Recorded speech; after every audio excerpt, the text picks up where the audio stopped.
जिससे तेरी शान है, दे सलामी इस तिरंगे को जिससे तेरी शान है, सर हमेशा ऊंचा रखना इसका जब तक दिल में जान है। 15મી ઓગસ્ટ 1947ના દિવસે આપણો દેશ આઝાદ થયો અને ત્યારબાદ દેશનું બંધારણ તૈયાર કરવા માટે બંધારણ સમિતિની રચના કરવામાં આવી। તેના અધ્યક્ષ ડોક્ટર બાબા સાહેબ આંબેડકર હતા। 26મી જાન્યુઆરી 1950ના રોજ આ બંધારણ અમલમાં આવ્યું। આ દિવસથી ભારત સાર્વભૌમ પ્રજાસત્તાક બન્યું। ત્યારથી દર વર્ષ આ દિવસ રાષ્ટ્રીય તહેવાર તરીકે ઉજવવામાં આવે છે।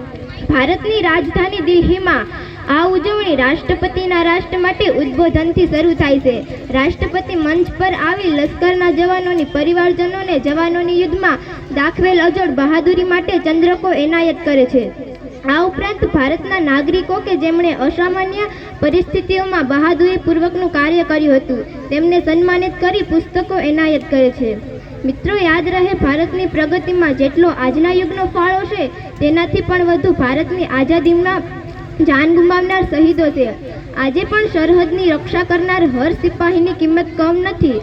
આજના આ પ્રજાસત્તાક દિન નિમિત્તે દરેકની કુરબાની યાદ કરતા તેમને નતમસ્તક નમન। વતન પર નિશાવર થનારા શહીદો, સલામો સ્વીકારો અમારા શહીદો।